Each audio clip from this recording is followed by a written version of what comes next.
Hey, welcome back to the channel. Alright, it's time to talk about this blade fight here in the event quest. I know it's given a lot of people quite a bit of difficulty, and honestly, it's not an easy fight, especially if you do not have Archangel. There's some tricky nodes involved with it. There's Flux Dispersal, which of course means you can be wanting to land your heavy so that you can do appropriate damage. Life Cycle, meaning that your basic debuffs aren't going to be doing any damage. And then of course you're going to need to typically finish off the opponent in a particular way. Power Alternator, which will make it difficult to get up to Special 2, if at all. And then, of course, the Unblockable Specials, which is particularly difficult with Blade because of the difficulty in evading his SP2. I know we're a little late in the month, but I did want to get this out because, I did do this with Archangel. He does make this fight significantly more easy. I know not everyone has him. I also know there's a lot of interest in Strife, and I would have never put this fight together as being a great Strife fight when I was initially reviewing Strife on questing and how good I think he is actually for just general questing. But he is really pretty much perfect for this fight, and here's the reason. One is you're often putting in your specials into your attack plan, meaning you're handling the Flux Dispersal. His shock damage is a passive, so you will be able to not only land that on Blade, but it will count and you'll see the damage being done off of the SP1. Power Alternator, not a big deal. You'll see that this Strife is not ramped up at all. Typically when we see Strife or we think of Strife, we're ramping him up and doing that huge damage coming off and getting as many telepathic charges as possible. But I purposely didn't even rank him up or ramp him up. I wanted to show you guys this. This is a rank 2 Strife, so that's a pretty powerful Strife, and he's awakened at 620. But you can get this done. You'll see here, I'm even going to make a mistake at some point. And then there's the Unblockable Specials, and for me that was actually the trickiest part of this fight, is, as you see here, I'm doing everything I can to get this Blade just to please throw his SP1, because I am not going to be able to evade that SP2. He finally does, and then this is where we get into the real strategy of the fight, right? You want to throw your SP1. It was a little risky there, because Blade could have thrown his special, and as you see, I wasn't totally sure, so I did end up parry stunning him there. But we'll talk about it as we see it. I should be setting one up here. I want to get Blade, right around there is good. Well, it looks like I'm gonna, what am I doing? That was odd. What I really want to do, I think I'm just trying to create some space, get off the wall a little bit, but I want to get Blade under a bar of power, so I could really just sit there and go invisible. I got lucky that he did not throw his special. If he did, I could have blocked it. That would have worked out just fine. But you see that I did go invisible. He missed me. I was able to land a heavy, which is increasing my telepathic charges. They're only the temporary ones, so I have 20.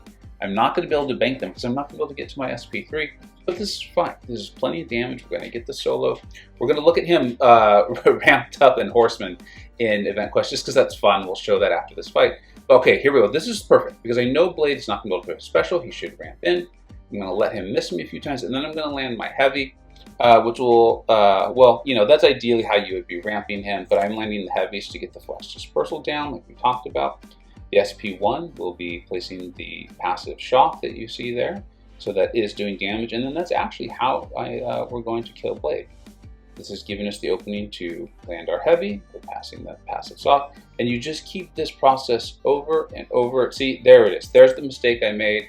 Yeah, it's not great, and I'm probably going to make another one at some point, because I think I end this fight more around 50 or 60% health. But you just keep this up. And this is what I like about Strife. Do I think he's a perfect champion? No. In fact, I don't have him in my top shelf tier. Let's continue to see things that are coming out, like we're seeing people use him to defeat Rogue in Week 1 of Summer of Pain, in a way that once you read through his abilities, you're like, oh, it does say he can remove unstoppable effects, right? That's a big deal. So there's a lot there to this guy, and one of the things I've talked about really liking about Strife is right here, you're witnessing it. He has the ability to create openings with that special one. You throw the special one, you obviously want the defender to not have enough power to throw their special. If you really have to, you can block. You land your heavy, which is something we're seeing. We're seeing a lot of nodes where landing your heavy, gets the charges off of you, or the fury buff off of you, or whatever. It does something that will either allow you to do damage, or it will create a situation where you don't take a bunch of damage. Typically, you want to be getting to your SP3, banking these charges, landing the shock, getting to that big SP2. But here you see, I'm not ramped at all. There's no persistent telepathic charges going on in this fight. It's not a Horseman. And I can't even get to an SP3. And I'm making mistakes here. That's the third set here. And so I don't even have many of the temporary telepathic charges. And yet, here we are. And this is a very difficult fight. This is a very difficult fight if you don't have Archangel. And this blade is about to go down.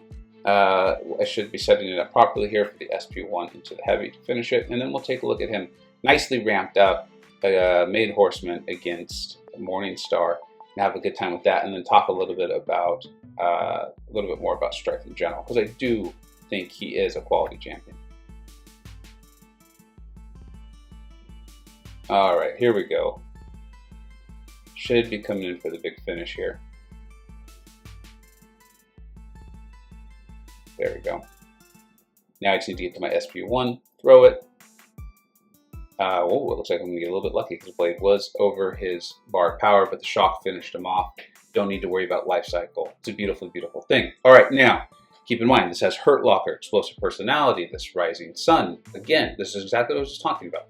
If we have too many of these Fury buffs, we're going to start with this Passive Degeneration, which of course Strife can't handle. Very few champions in the game can. And then there's Kinetic Transference. So I have Minimal Horseman. The only real thing that, yeah, it's a nice ability, but the thing that's really going to help with and why I did it is the bleed resistance, which of course we'd be getting from hitting into Morningstar. Ideally, I'm going to be baiting these SP1s here. You see that I believe we have, what is that, 60 persistent charges.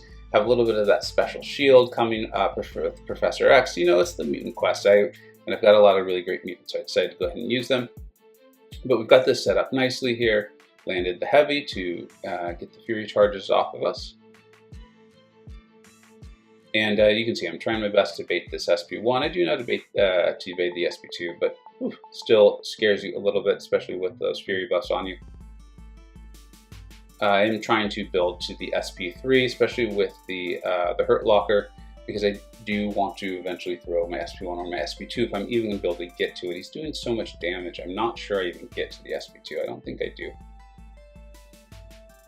At this point, I was having more than I really needed to, just in an attempt to get the telepathic charges, the temporary ones up, right? Your chance to get them from the heavy increases as you have more bars of power. I think you have 55% chance to get a telepathic charge from a heavy, and then it goes up by, I believe, 15%, 10 or 15% per bar of power. I'm going to be throwing this SP1. We have no shock on the opponent, so the concussion will not be landing. But it's a nice way to bank some of those charges. And then we're going to go in and finish this Morningstar off. Really could have gone, I think, for a bigger finish there. But I was just trying to show some of the abilities of Strife. I do like this champion. I like this champion a lot. In fact, I will link my kind of initial review on questing with him here at the end of this. Because I know a lot of people have him. There's people who have him who've ranked him up and they absolutely love him. And there's a lot of folks who I think are just not getting him. And they're very curious. They're very curious about him. They know he can be great for long form questing. And look at the damage he can do. Once he's ramped up, there's only a couple fights. He can be excellent. This guy definitely does win like it says there. Thank you so much for watching. Take care. I hope you either learned something, were entertained, or even better, a little bit of both. Don't forget to like, subscribe. Thanks so much for watching. Take care.